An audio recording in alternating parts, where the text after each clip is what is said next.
Alright lads, how's it going? Today I'm going to be covering the American tech tree in the new dev server. I'll only be covering the ground and air forces, I will not be covering the ships. Now I don't want to waste your time by rummaging through all the tech trees, so I'm just going to do it nice and simple. All the new vehicles that we have are going to be in my lineup, ready to start. So as you can see, for the Americans we only have 2 new vehicles. So our first vehicle is the F3H-2 Demon. You can see it is a battle rating 9.0 and it is a rank 6. It's located here in the tech tree. Oh, sorry, I apologise. It's located here in the tech tree after the F9, F8, sorry. Its base lineup, it's got 4 20mm Browning autocannons. Same armament as, pretty much the same armament as the F2 Sabre. Not exactly the same, but for all intents and purposes, pretty much the same. It's not quite supersonic, but it is very fast. It has got an afterburning engine, so it will be pretty speedy in RB. Considering it is battle rating 9.0, might change, but I don't think it's going to change that much. It might go to 9.3, might stay at 9.0. I'm not too sure. Anyway, it's got a very good climb rate for 9.0. I think it does get beaten by the Shenyang F5 and some other afterburning engines, but you will be able to climb in this thing. If we go to loadouts, for our secondary loadouts, you can see we've got a very wide selection of bombs available. All the way from 250 pounders all the way up to a massive 3,000 pound bomb. If you are going to ground attack, I'd recommend the 2,000 pound bombs. I believe with that you can take out a mini base in RB and you can pretty much destroy any tank in ground RB. The 2,000 pound bombs, they do drop one at a time, so you can have 2 drops. But in terms of non-bomb cast, we've got a lot of rockets. We've got the Mighty Mouse, well, just got the Mighty Mouse and just 2 different options. Going on to air to air, sorry, we've just got the AM9Bs, so you can see it's either going to be a 9.3 or a 9.0, like the other sabres with missiles in the game. Going to be kind of the same performance, a little bit better in the vertical, not as good as turning.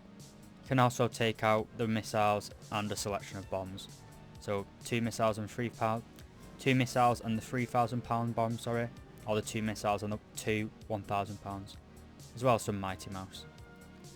Now I go into a little bit of a test footage and I'll show you what it can do.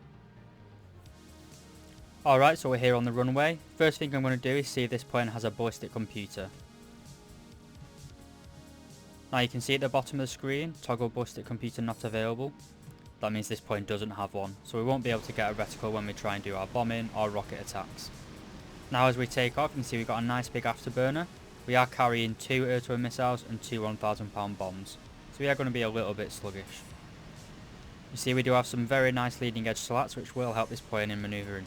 It will also mean this plane will, it'll dunk a lot of speed when it turns basically. But you do have that nice big afterburner which should help in that regard. I'm going to break it off, I'm going to break the footage here, I'm going to come back to you and I'm ready to do some fighting. Okay, so we're just above our targets now, we're going to go in for a dive. Going to go for this T-55A. Hopefully don't miss, that might be embarrassing. Going to release here. And we got him.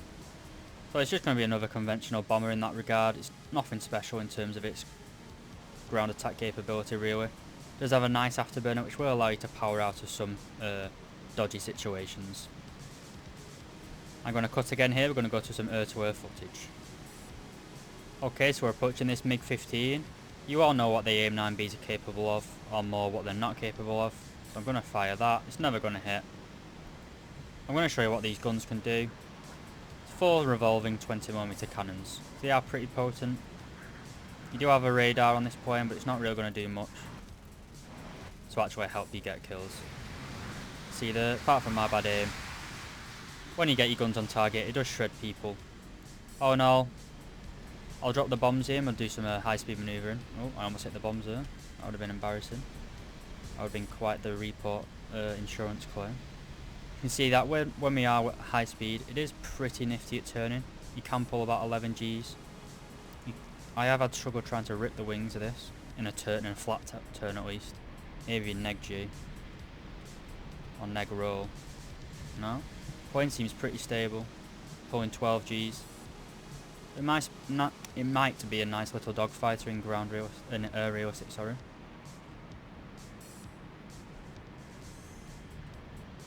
Or at the very least you'll be able to reverse people. This afterburner, you are bleeding a lot of energy, but it's not as much you would be in like a conventional non-afterburning jet. Now that I've shown you this one, we're going to go on to the tank. Alright, so our second vehicle is the HSTV-L. It's a high survivability test vehicle light, I believe what it's called. As you can see, it is a rank 7 battle rating 9.3 light tank in the American tech tree. It's located right after the M3 Bradley, so I'd get research in this line if you don't already have it. As you can see, I don't have it already researched on my tree. But it's going to be a rank 7, meaning it will probably cost around 380,000 RP and over 1 million silver lines to purchase. It's going to be battle rating 9.3, which does make it a little bit. It's the only thing you can really take along with it is the XM1 Premium. There isn't really a great American 9.3 lineup. Will be a pretty decent backup in 10.3 game. But as you can see, in terms of armour, it is very highly angled, but it's very thin. About 130mm effectiveness. You will probably be able to bounce some heat shells. Might ricochet a heat shell, but against APF SDS, it's going straight through. The turret armour, it's highly angled, but you can just shoot. Like if I was here, you could just shoot there where it's not as very angled, instead of shooting right at the top. But at the sides again, you've only got around 19mm. It's like a little CV90, but with a lot steeper angles. But most important, if we go into the gun, you can see it's got a 75mm experimental cannon. It's got a 5.5 second reload rate with a stock crew. And pay attention here to the first stage ammo storage of 6. So you only have 6 rounds in this gun before you have to start reloading from the hull. And you will go through that ammunition very quickly with a 5.5 second reload. Also worth noticing is the targeting speed of 48 degrees per second with a stock crew, which is very good. It's probably one of the best in the game. You also have very good vertical guidance with minus 13 degrees of gun depression and plus 43 degrees of gun elevation. Not exactly sure how you could use that elevation, but I'm sure it'll come in handy somehow. We go on to the ammunition. You only have one. It is the XM855. It's a pretty weak APF SDS round. I think it's weaker than the stock Roycat Mark 1D. I think it might be kind of the same performance as on the Italian Orbal 74 high velocity gun. So around that same thing. You see that we do get night vision and thermal optics, which will help. Sadly, it is only first generation thermal optics. With that being said, we're going to go into some footage and I'll show you what it can do. So as you can see, we're now on a test drive. You can see that we do only have one type of ammunition. This is the XM855 APF SDS. We do have 8 smoke grenades which fire 4 at a time, which gives us 2 charges. Going into the gunner sight, you will see it is a very small field of view. I personally don't really like this. It's like the very early Soviet vehicles, like the KV-1. You will get tunnel vision quite a lot. It's not really that competitive at 9.3. As we go into the thermal vision, you can see that as we turn it on, it is only the first generation thermals, which, like I said about the lineups, there isn't really that many good lineups at this battle rating 9.3. You probably will have to up tier it to 10.0 or 10.3, which you will be at a disadvantage there with only first gen thermals, but for battle rating 9.3 it's more than satisfactory. As you can see, the APF SDS is pretty decent from the side of tanks. You won't be able to lol pen things at this battle rating. You can see that we are struggling with a T10M. We are penetrating, but it's not going straight through and destroying his engine.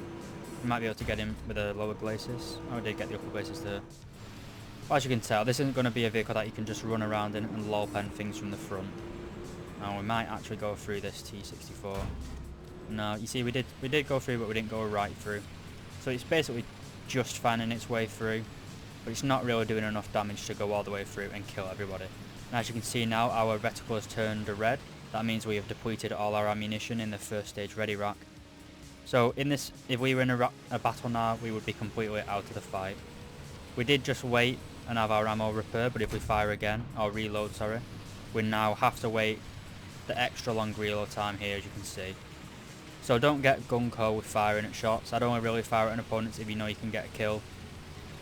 This is basically increasing our reload rate by about 5 times. You could go to a cap circle and have it replenish naturally, but it's not always doable. You can see that the mobility of this tank is rather good. It's still a little bit sluggish. I am in ground realistic battles here, it's not arcade. It's certainly very fast. in terms of... No, it is pretty good hull rate. We do actually have neutral steering as well. It's a pretty little fast tip 'em up vehicle. It's a little bit let down by its gun in my opinion. But can't really expect more. It's not designed to be, it's not a main battle tank. It's not trying to be a main battle tank, it's just a little support vehicle. I imagine this will be pretty good. So we like the little Roy cats going in and out of everything. Can go through the lower plates of some of the Soviet main battle tanks we saw there. Overall, I think it's going to be a nice little vehicle to mess about in. That reload rate, well, the 6 round first stage ammo will get a lot of people out. It's going to get me out because I keep on forgetting about it. But thank you very much for watching this, lads, and I'll see you in the next one.